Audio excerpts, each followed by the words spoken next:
तथागत गौतम बुद्ध जी एवं देश के सभी संतों, गुरुओं, महापुरुषों को वंदन, अभिनंदन। और विशेषकर छत्रपति साहू जी महाराज, ज्योतिबा फूले साहब, माता रमाबाई, माता बीमाबाई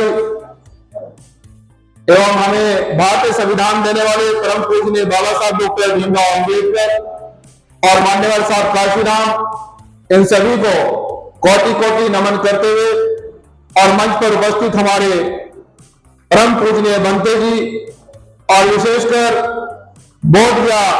महाबोधि महाविहार आंदोलन को देश के कोने कोने में पहुंचाने वाले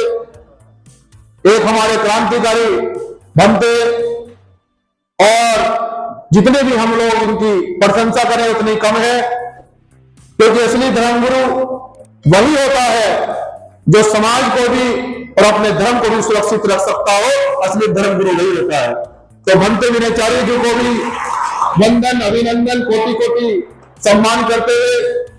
और माता बहनों, महाराष्ट्र के बहुजन समाज के लोगों,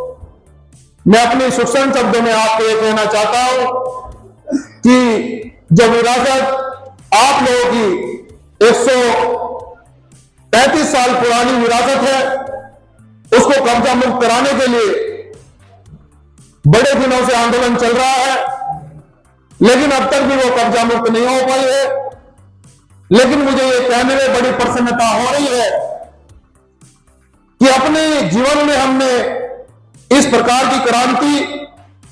और महाबोधि महाविहार बोधगया मुक्ति आंदोलन की क्रांति इस तरह की नहीं देखी गई। हमें यह लगता है कि शायद वर्तमान में जो हमारे नेतृत्वकर्ता बनते जी हैं, वो इस लड़ाई को बड़ी मेहनत और ईमानदारी से और बड़ी निष्ठा से इस आंदोलन को आगे बढ़ा रहे हैं। और जब तक हम इस आंदोलन को नहीं जीत पाएंगे, ये बाबा साहब डॉक्टर अम्बेडकर और मान्यवर साहब काशीराम जी भी कहते थे कि जो अपने इतिहास को नहीं बचा पाते, जो अपना इतिहास नहीं जानते, वो कभी शासक नहीं बन सकते, उनका कभी शासन नहीं आता है। इसलिए बहुजन समाज के लोगों, मैं आपको यह कहने के लिए आया और एक अपील करना चाहता हूं कि हम इस आंदोलन को बड़ी मजबूती से आगे बढ़ा रहे हैं। आप मेरी माताएं, बहनें, बुजुर्ग,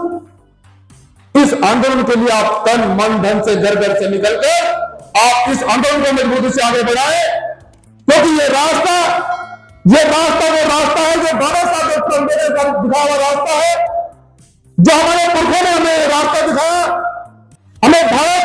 जो इस देश का मूल निवासी है, क्योंकि इस देश के असली हकदार, असली मूल निवासी और असली मालिक आप ही लोग हैं। जिन मनवादी लोगों ने हमें गुमराह करके जातियों में बांट कर वो आज सत्ता में बैठे हैं, वो इसलिए बैठे हैं कि हमारे समाज को उन्हें टुकड़ों में विभाजित करके तरह तरह से जातों में बांटकर वो आज सत्ता के काबिज है और हमारे इतिहास को